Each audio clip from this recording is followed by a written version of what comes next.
Hi, I'm Josh. I'm a member of the Grants Pass Coalition, and I got the opportunity to interview Taylor a while back, and you're usually the one doing these interviews. So since today we're interviewing you, I got to come back to be the kind of the host. So even though most folks on this channel probably know you already from previous videos, why don't you humor us and go ahead and introduce yourself? Yeah, I'm Gabi Johnsen. Any more than that? You're a member of the coalition here? I am a member of the GP Remembrance Coalition. I am also a homeschooling mama, and I like to think of myself as a community organizer. Yes. So I love community in all its different forms. Mm-hmm. Yeah. Full disclosure, you're also my wife. Yes, I am that too. So that's another role you play in that world. So, but I get to be the one to interview you today. And so with that, there's a question you've been starting all these interviews with the other guests. So we'll put it to you. Why does racism matter to you? Yeah. Because I have been asking this question, it's been really interesting to reflect on the layers of it. And it's also interesting how this has been true for some other people I've interviewed and asked this question to, is we tend to go back to our childhood, experiences in our childhood. And so same happens for me. I think I've shared before in some other spaces that my brother is biracial. And so I grew up with an awareness of that in our world, in our culture, we treat people differently because of their color of their skin. But I have a memory. I believe I was in first grade. My brother and I went to the same school, and he's older than me. And I remember being approached by two other kids. One that might have been my age, but the one that asked me this question was in classes with my brother, and she asked me, "Why does he look different than you?" or something like that. And I shared like all the details because it was like no big deal for me. He's my brother and I love him. And so this is, these are all the details. And I'm a people pleaser. So I think that probably factored into it. But following that instance, and maybe some others, I wouldn't be surprised. My brother shared at a dinner one night that he didn't want me to do that anymore. And I didn't get it. I didn't understand. And it's taken me, it was years till I understood the layers that were involved there. But it definitely impacted me. I think in that moment, I knew that it mattered to my brother. And so it mattered to me. But I didn't quite get why I couldn't just share. And I didn't know what to do, like how to share with others. But I knew that there was something more going on for him, and that mattered.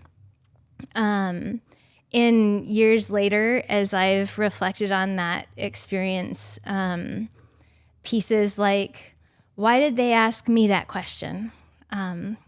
For me, that's fairly obvious. They were white. I am white. I was younger. It was easier approachable. But it wasn't a question that they would have asked him. And so I've done those reflections on curiosity that is hurtful versus curiosity that is a gift to others. And I don't think they were maybe trying to be malicious, but it was hurtful. And my brother saw that. And I didn't understand that in those moments. But I also knew that understanding didn't matter. It was just love that mattered. And so I think racism matters to me, both because it matters to those I love and because I'm involved. I'm a part of it. I'm acting in it, or it is just a part of our lives at this point. And so it matters for a lot of different reasons, but I feel like that story kind of encapsulates, is that the right word? why it matters to me on a deeper level. And I think that piece that I just would want to say again was that it matters to those I love, and so it should matter to me, but there's also a very deeply, it matters to me because I'm a part of it, whether I want to be a part of it or not. We are connected. We are all connected. Humans are connected in ways that we cannot separate. And so I am connected to that too. So it matters to me. Yeah. So this channel is built around the GP Remembrance movement, coalition, idea, and so that's why racism mattered to you, and kind of looking at your childhood and where that kind of comes from. So coming to here, Grants Pass, and the work that you're a part of here in Grants Pass, would you take us as best as you can to the beginning of GP or of what is now named GP Remembrance? I like how you put that. What is now GP Remembrance? Because it's now. I share this work with so many, and I love it. It's a great gift, but it's had many stages or seasons of its life. And so I would say it probably started with when I moved into town 11 years ago. I think we were only here for about a month or two before I heard the rumor of a curfew sign on the bridge. And the person that was telling me, I don't know, just as rumors get told, I don't know why it came up. But I remember doing a double take and peppering them with questions because my brother was going to be coming to visit us. And I wanted to know, is he going to be welcomed? What's the story of this curfew sign? When was it taken down? Why was it taken down? Are they still like that? Is this place welcoming? Is he going to feel welcomed? What's his experience going to be like in this community that is now my home? Will my brother feel as will he feel like he can come here anytime he wants? And that mattered to me. And the person that I was speaking with didn't know any of the answers to those questions. But I would ask that question as we lived here and moved through different circles and kept finding that nobody really knew. And so I dug more into my own reading and understanding of different things. I dug into just our story of racism in our country. And then I started to really dig into the stories of racial reconciliation and reconciliation around hurts that were specifically brought up because of the differences of the colors of our skin. And so that was, South Africa is just a really big one in regards to reconciliation movements.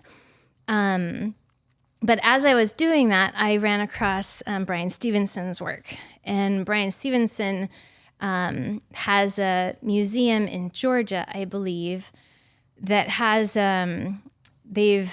they have gone to every site where lynching has happened in that state. And they have put the soil from that space in a jar and then labeled that jar with as much information as they can about the story around that person and their death. And outside of that museum, they have crosses that are displayed out in the fields around it, and for every county. So there's a cross for every county where a lynching happened. And they've invited every county to come and retrieve a cross, that their cross for their county, and display it in their community. And that just sparked my imagination. There was just this piece of, oh, that's what reconciliation could look like. Like, that's how we can keep talking about this story in a way that leads us to healing. Because we have things to keep talking about, but it can be hard to know how those conversations can really lead to healing.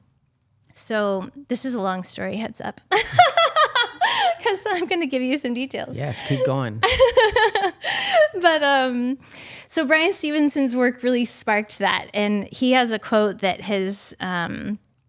that was like the reason that I started work, because I could see what I could do. On Truth and Reconciliation, he says, truth and reconciliation is sequential. You have to start with the truth before you can reconcile. And as I continued to grow in this desire for reconciliation and to see that happen in my own community around our history as a sundown town, I simultaneously continued to realize we don't know our story. My neighbors don't know our story, whether it's because this is just not something that we talk about. It's not something that we're proud of. It's not something that's easy to share and pass on. We referenced that individual who had heard a rumor. And so there was that sense of folks kind of knew there was something there. There's something. Oh, yes. Most people know that there's something. We've referenced it at some point, but that's as far as we go. And so it's still very, very fuzzy, but yes. And in 2020, I went to the Martin Luther King gathering that was at Bethany Presbyterian, and was really hungry to talk about the local story. And as is fitting at Martin Luther King gatherings, we were talking about our national story, which is so important. And I wanted more. I was really hungry for more. And so it was kind of that night that that's when it shifted for me. I'm going to figure out a way to share truth.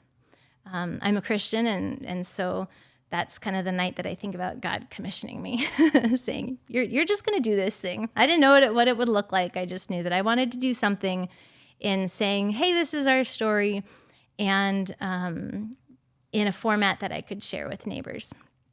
So I met with Ernestine after that. Reverend Ernestine was a part of that gathering, and she was my first point of contact. Well, I'll meet with her first. And I love it. One of the first things I remember her saying is something like, and maybe it wasn't the first thing she shared, but the thing I remember her saying is, we don't have to just talk about this during Martin Luther King's birthday or during Black History Month. We can talk about this all year long.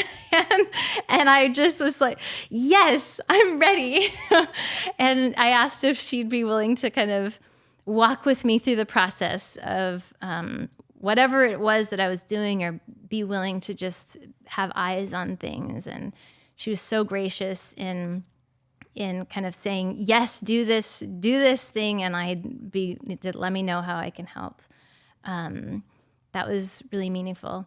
And just because I want to get to say it, that night of the Martin Luther King gathering, Erica, who's since become a friend, shared her own personal story and experience in our community. And that was really key in me saying, oh, we need to do something. Like, it's not just our history, it's our present. I want to do something.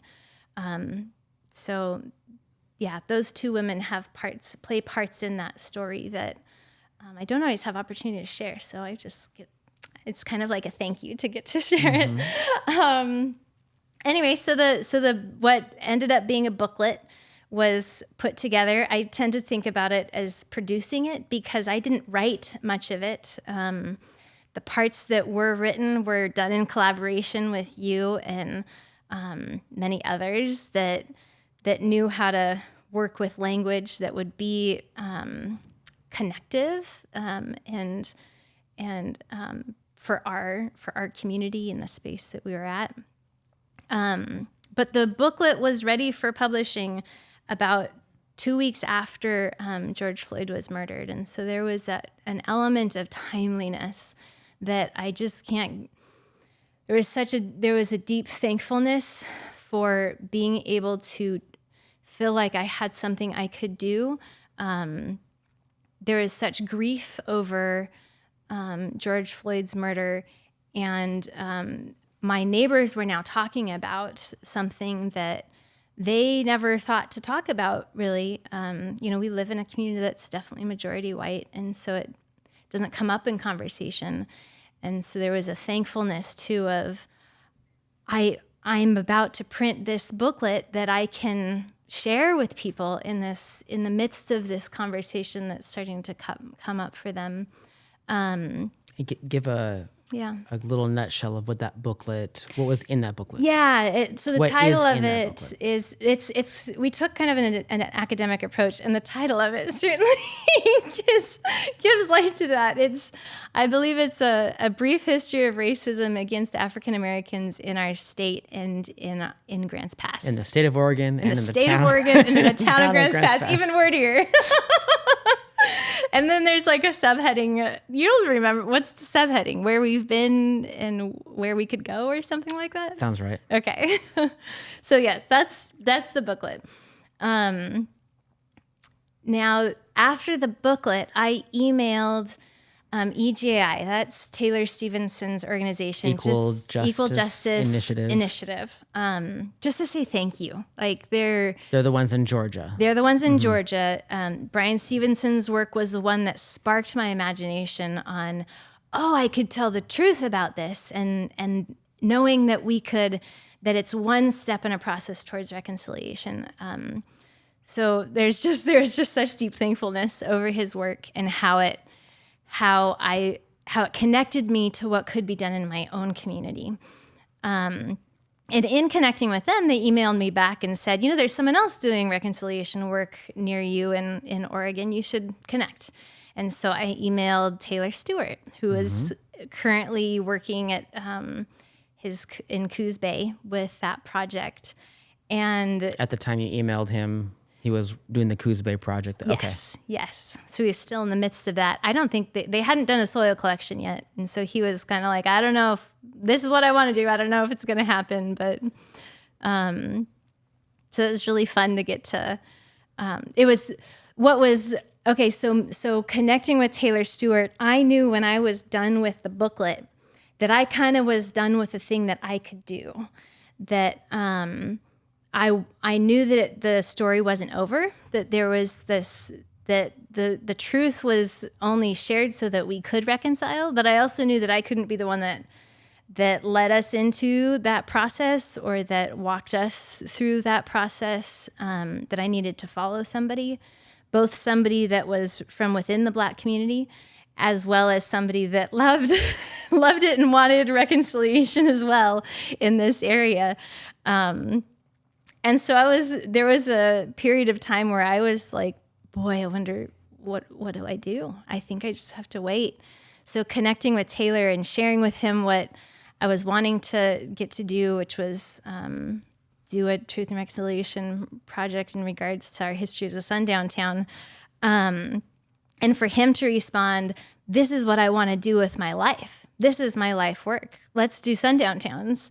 It was just like thrilling. It was just, one of the best moments. And so we started Zoom meeting for once a month or more for the next year, kind of slowly talking about different pieces and different elements and getting to hear about the process with Coos Bay and how that was going and what he was learning. And then in 2021, which I kind of call the September 2021, it's kind of the birth of what was going to be Grants Pass Remembrance, because it was no longer a thing that I was holding. It had become, it was entering its season of, and this is ours. What do we as a community want to do with this? So we'd gathered a number of different groups of people that Taylor was going to come down in person, but COVID was happening again. So he stayed up where he lives, and he's based up in Portland. And we had Zoom meetings all week long with a number of different groups of people. And then out of those groups of people, there were people that said, I want to keep meeting about this. And so we had our first official gathering that October of 2021. And and embarked on a year of really digging into who we are. What is this? How do we talk about this? How do we make sure that this is a community movement and not just a movement with certain groups of people? How do we make sure that this is a together? Community means together, and how do we caretake this in such a way that that's how we're doing this work?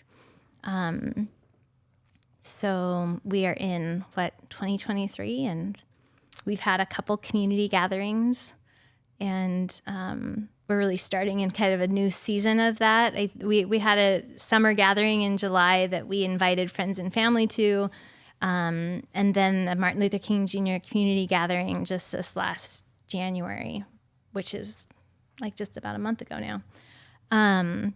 And that one we invited anybody and everybody to. And so we're in this season now of Grants Pass Remembrance where we're really sharing with our community this process of what is our history and getting to listen into that. What is the history of sundown towns? How did that even come to be? And what is our unique story as Grants Pass? I mean, sundown towns are a very common thing. So what is it for us? And then listening to our neighbors. What is the experience of our Black neighbors right now? And having that set aside time of just listening and hearing. And then getting to talk about what does it mean to be a Sunrise community? What does it mean to no longer be that thing that we were, but become known by something new? That was a long story. Well, it's been lots of little points that are important to share, and that's what this conversation is meant to be, an opportunity to put that out there. So for those who want to listen to the granular parts of how this little movement kind of got up and running, I was reflecting on, you and I had an argument yesterday, and I don't think you and I would want to do a kind of a public facing autopsy on that. People don't like to talk about the difficult parts of their history. They don't like to air their dirty laundry. You've been in this work for a bit and sharing with different people. Like, it's not a fun process. Yeah. I'm kind of curious. I kind of got two questions there of as you've gotten into this work and or even the people that you work with and you connect with each other on how it's going. What are some challenges of sharing this difficult part of our history over and over again, and sometimes your people are hearing about it for the first time. Sometimes there's somebody that you've talked to before, maybe had a difficult interaction with, and it's coming around again. But kind of how has that been going? Like, what are some of the challenges there? Why do you think, and then also, why do you keep doing it? Like, why? What kind of drives you to keep on? You almost might be seen as a bit of a Debbie Downer. Here comes Gabi, and we know what she's about, and she's gonna make us feel bad about our history, and history is history, and today's the present, and so so could you reflect a little bit on those challenges of being the carrier of that story, and then also what kind of keeps you going in the midst of what must be kind of challenging work interpersonally, relationally? Mm-hmm. Challenges of carrying that story. I think that so as a Christian, I'll be a little bit comfortable with some Christian language. I think God's prepared me for this work in some ways, in that I feel joyful about life. I'm a joyful person, and I think that that has helped. That has helped in some of this. Kind of with resilience. And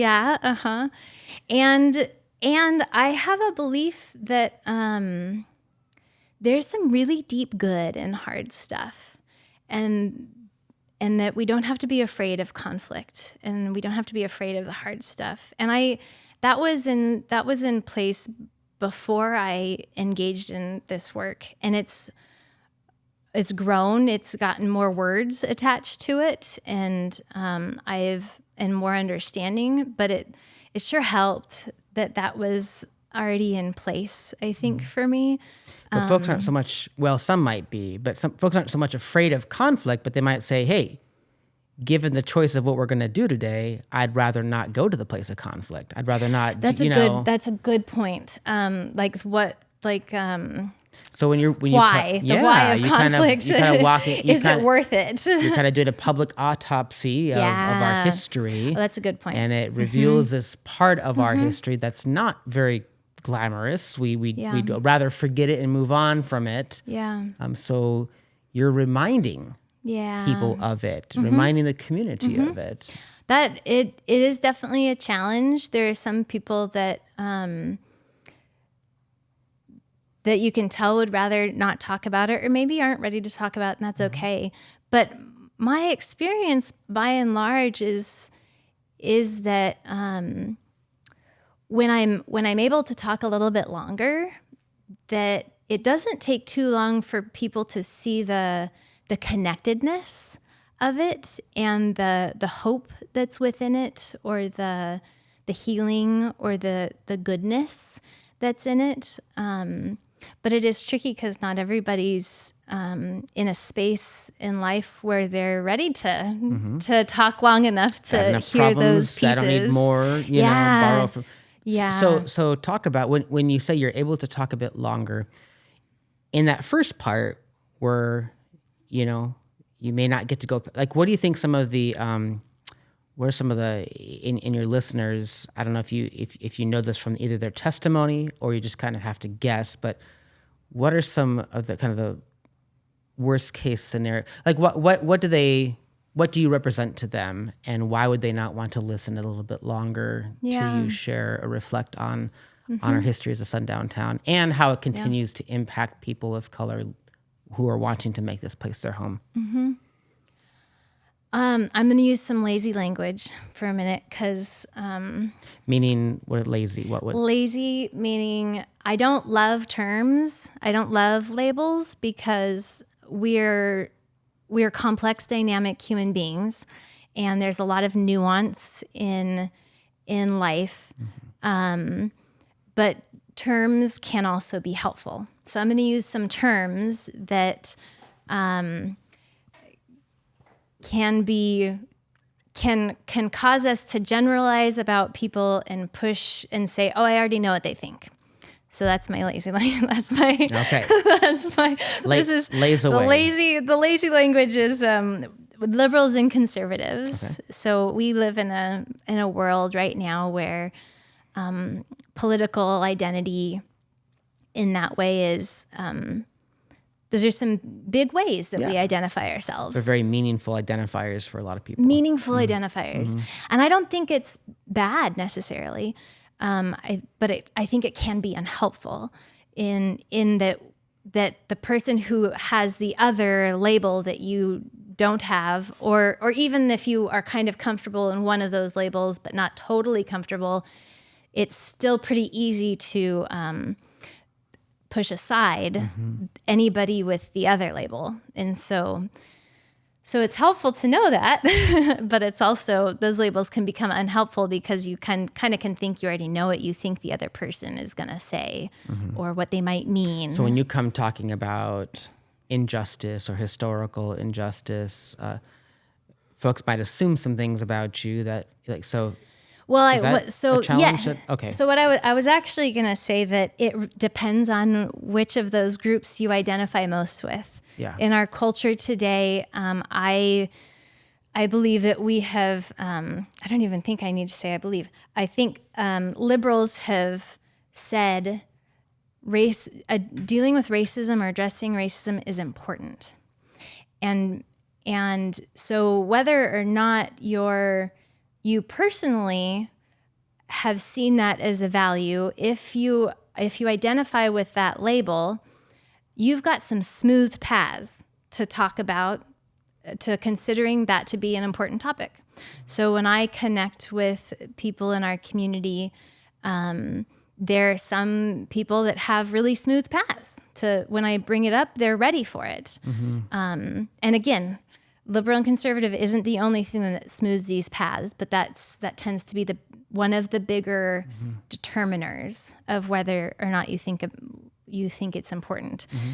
So what I've seen, what my experience has shown me and what some of my research has shown me is that because liberals have said this is important, there's kind of a pendulum swing or an opposite effect for conservatives in either saying this isn't important, or just recently I had a conversation that lasted like an hour long with someone, really appreciated it, with someone that was a conservative that said, no, it's not that conservatives are saying that it's not important.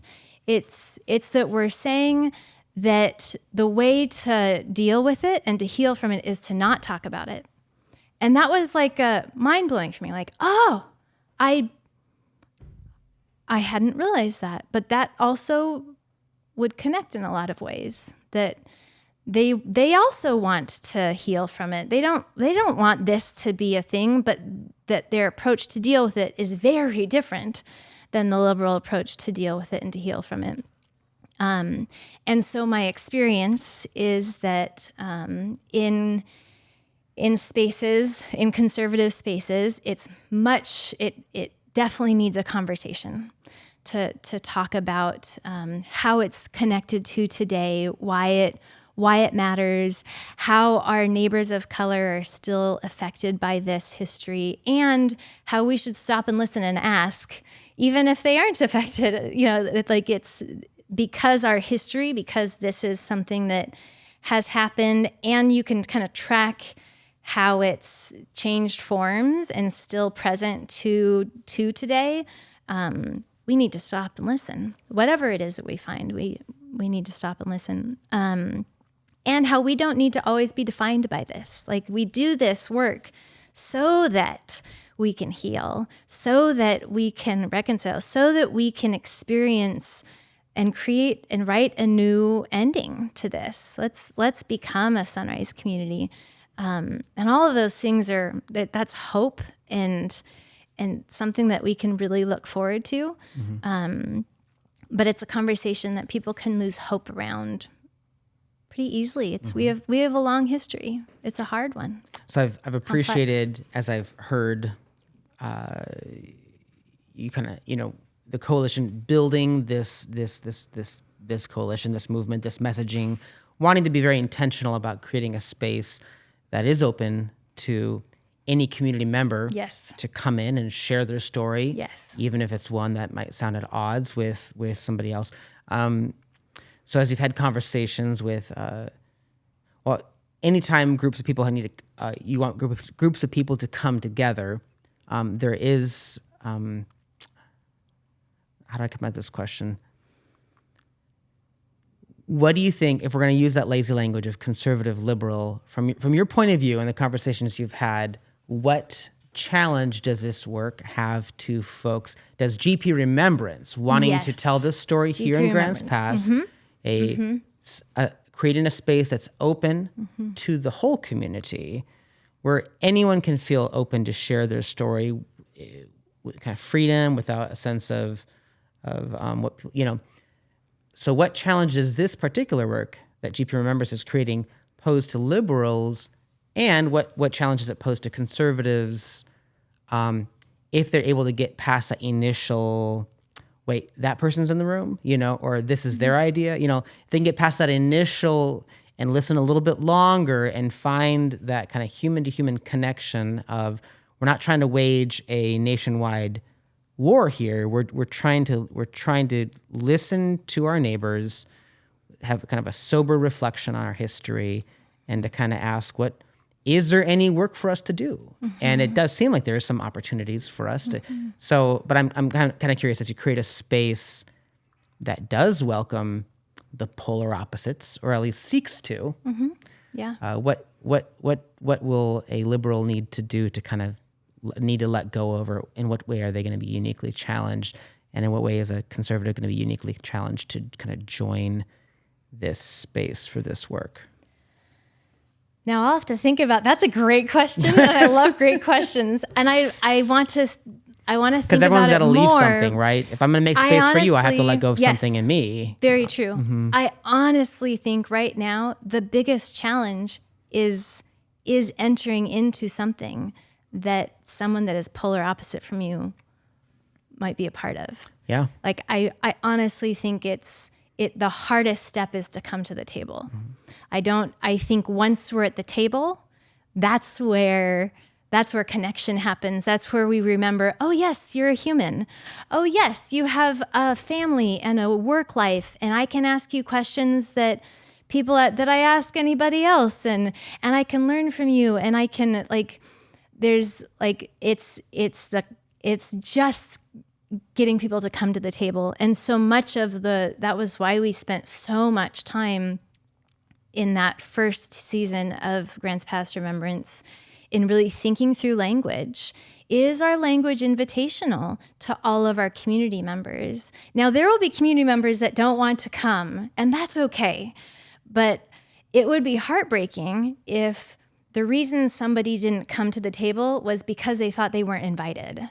And so we put so much work into, are we using human language? Because the work that we're doing is at that level. It's at that community level. It's not political work. It's not, it is a human to human healing, connecting kind of work. And so is our words that we choose to use, are they reflective of that? And we live in a period of time where you have to be intentional about language on many layers if it's really going to reflect the heart of it.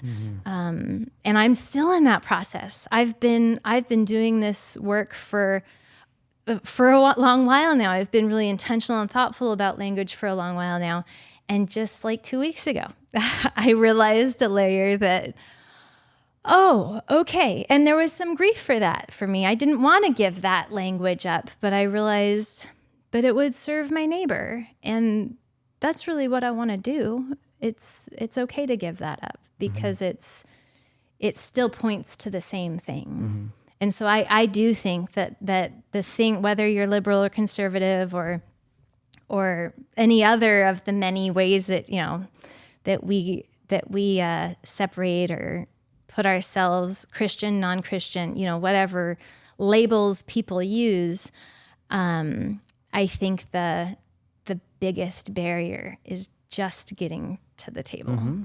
And in the midst of that, I've overheard, and I haven't been part of all the conversations, but I've overheard this desire to make sure everyone knows too, like not everyone's called to be at the table every week. Yes. And yes. some folks might, like you do have a busy season. It's a very graceful table. Right. Like ebb and flow. It needs to work for people yeah. Who care and not. Some people will be there for the monthly coalitions. Some people will pop in every now and then. Some people come to multiple community gatherings. Some people might just come to one. My hope is that the most people show up.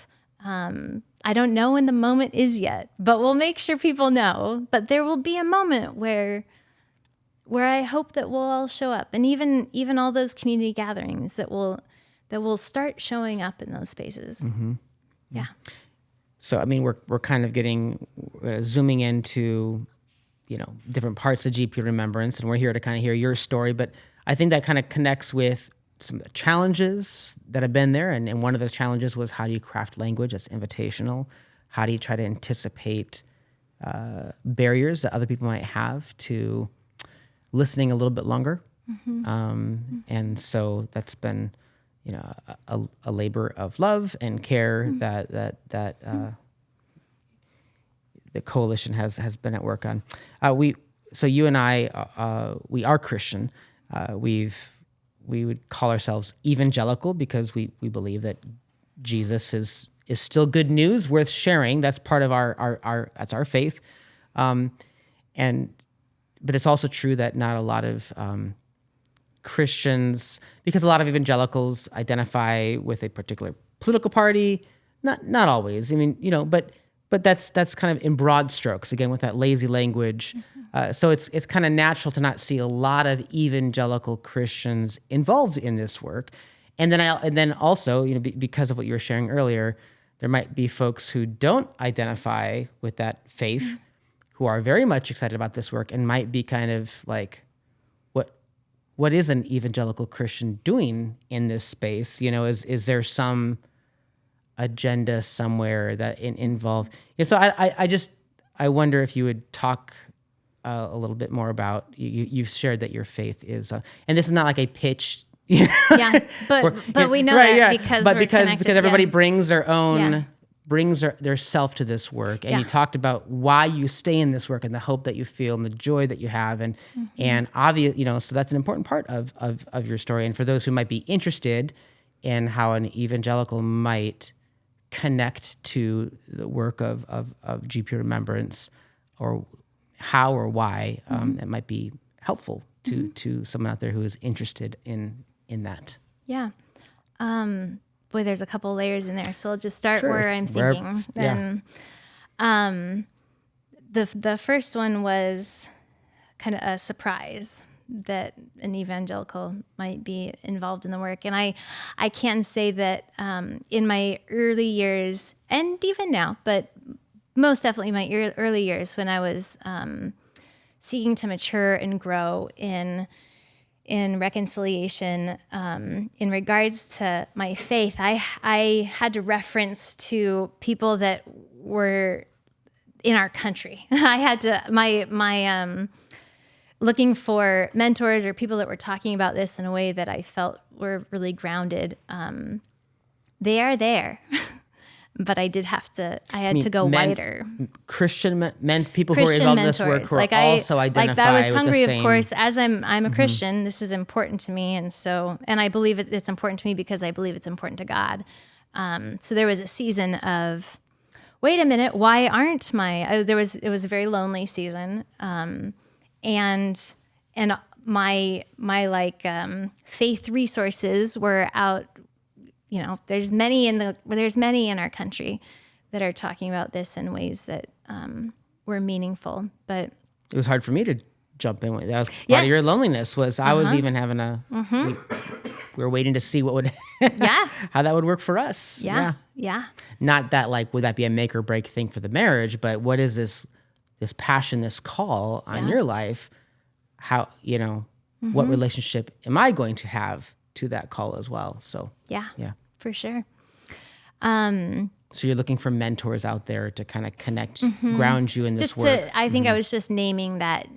Yes, it is. It is surprising. It's not. It was lonely for a long season. I forget if there was a thought in there in regards to agenda. There is no agenda. But I have been talking lately with someone, and I forget now what conversation it was, but in regards to community work, it's very important to me that I love community work. I love getting to the diversity of our community, the depth that I can learn from my neighbors, the gift in gathering with people that are different. There's just such joy in it for me. And I knew very early on, or maybe it was just obvious, because I can't remember a moment of turning or anything, that if I was going to do this work for my community, if I was going to serve my community, that it couldn't come from my faith context on a wider scale. My faith influences me in all kinds of ways. It is why I believe every human being is of great value and should be treated with dignity and respect. It is why I believe that we need each other in this conversation, and we need to save space for everybody in this conversation, whether or not they accept the invitation. That invitation is for everybody, and and I knew that that's not my natural inclination. That also comes out of my faith. I knew that I wanted to go with people that wanted to go. I wanted to, I want to push people away that are saying, forget it. Why are you doing this? Like, well, it'd be easier to not do it with you. But my faith also informed me in that element of, no, that's not truth. I will hold that tension of being present with people that don't want to be present with me. And I will treat them with respect and dignity and not putting myself in their face, but I will save that space in my mind and in my heart for them. And I will seek to cultivate that kind of care for them within me so that if that moment ever did come up, I'd be ready. I'd be ready to go for it. So my faith informs all of that. But when it comes to community work, I knew it wasn't going to come out of, if I'm a Christian, come do this thing or this Christian thing that's happening like that. This is a gift for our community. And so there is no agenda. In that. Does that answer that question? Yeah, sure. I wanted to give a space for you to kind of share a bit about the connection between your faith and this work. Yeah. And so it's personal. You shared, that the community work is for our community, for all of us. Mm-hmm. And I come to the table right alongside of my friends that go to the Unitarian church, or my friends that go to any other church, or my friends that don't go to church, and my friends that are agnostic or atheists. Like I am at this table in this community. There's not a different there's not a hierarchy in that. Yeah. Like our community is all of us, and I can't believe I get to serve in that way. I love it. Yeah. It's a real gift. So, kind of, if you have thoughts that haven't had a chance to share, I hope you'll kind of interrupt and share those. But as you look back at even Gabi in 2020, and you're formulating those, you're wrestling through wanting to know more about the local story, hungry for some concrete, actionable information to kind of pit yourself against, to connect your passion, your desire to as you start researching and you start putting this booklet together and finding other folks who want to go on this journey as well. But looking back at Gabi in 2020, knowing what, it's one of those hypothetical things, but knowing what you know now, is there anything that you'd want to go back and kind of share with her as far as, I don't know, things that she should know, or challenges she should expect, or, hey, maybe don't do that or do this. I don't know. Is there anything that you would want to go back and share with Gabrielle Johnsen of 2020? I don't believe in regrets. I believe in redemption. So it is a little bit of a tricky question, but I have had to apologize to the family members, people that were close to me in that season, because I am a passionate person, and I was passionate about something that in my contexts, it felt like nobody cared about. And I was not graceful. It was very hard for me to really listen and meet people where they were at. I really wanted people to meet me where I was at. And I was hungry for that. And there were only a few people that got that part of me. That's the beauty of family and the the brokenness of family, the demand of, there's someone that I could say, meet me where I'm at. And so I've had to go back and apologize, which has brought about some real giftedness. I'm really thankful for that. I'm thankful to be at this part of that process, to be far enough along to realize, oh wow, I was not patient in those moments, and and I wasn't able to just say, I'm hurting, I'm feeling lonely. I wasn't able to be vulnerable. So, but I don't know what I would have told myself. Sure. I think, but I know that I've grown in patience. I used to be angry more. I'm more apt to cry now than to be angry, and I'll take that. I used to think that would be terrible. But I've found that though I believe in a righteous anger, I believe that anger is good. I believe that there's a real fittedness and timeliness for anger. I was holding on to anger against even certain groups that, and usually to be vulnerable and honest, they're my closest groups. They're my brothers and sisters. They're the people in the church that, So those are the people that I was more likely to be You didn't angry see them at. moving when you I felt didn't see them moving. needed to happen. Yeah. Yes. Or even wanting to talk about it. Yeah. And so there's been a lot of work and what I would definitely call growth in softening my heart and in moving towards love and compassion, and into seeing the barriers that people have and wanting to be a gentle support along the way. But I also don't think that I don't know if I would have gotten it then. I don't know if that would have sped up my process. I don't know if we can do that kind of thing, or if we just have to live and keep seeking to grow or keep moving.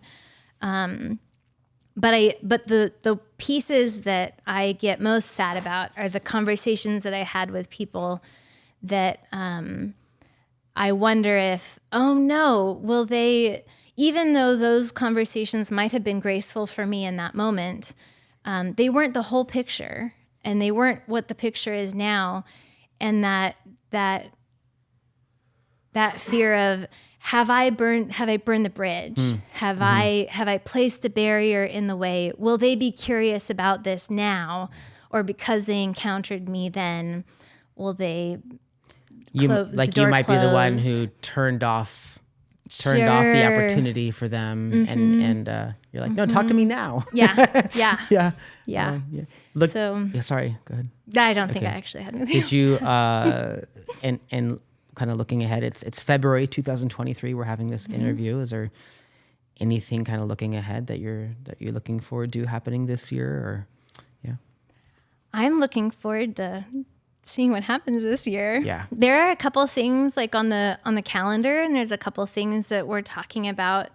I'm trying to think if I have permission from my fellow coalition members to say some of them. If someone wanted to know more about I'm sure they could, there's somewhere on this YouTube page, there's a way to connect with GP Remembrance. Yes. But did you want if you email that email, you'll get me. You can ask me any question you want. I would be glad to be in conversation.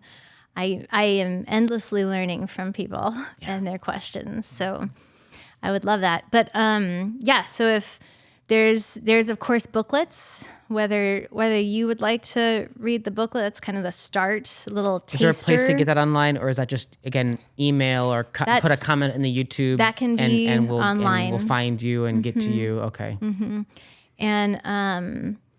And if there's interest in connecting to our gatherings, you're welcome to come. We will have the next On the Books gathering is at the Hearth. So the Hearth is a community gathering, and they plan out an evening of stories, and then they donate the proceeds to a nonprofit that gets to be featured. And so we're going to be the nonprofit that they feature. So I believe that's April 20th on a Thursday evening at 7, I think, at Bethany Presbyterian. So I'll get to share about Grants Past Remembrance.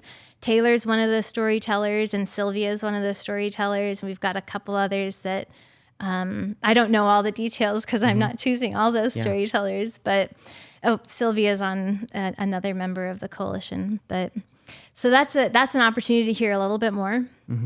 And then we'll have some more community gatherings, and those will always be advertised. And we'll have another Martin Luther King Jr. gathering next January. That's something that will continue to happen in our community. I think those are the pieces that are coming up now. Any other little thoughts that you didn't get a chance to share, that now that you got the microphone in front of your face and you're the guest? Good grief. There's nothing. Okay. I think the only thing coming to mind is I wish I could have around this table the others, the other core members of the coalition. There's you've had quite a few of them treasures. At this table, haven't you? Not yet. Okay. Next week, maybe. Well, I don't know when these come out, but yes, we will be having some. Okay. But yes, just because this story is no longer mine. That's one of the things that I love about this story, and one of the things that makes it awkward to share the whole story, because though I treasure and hold some of its seasons, some of the seasons of its life, it's not my story anymore. It's our story, and I love it. And I've loved moments in thinking about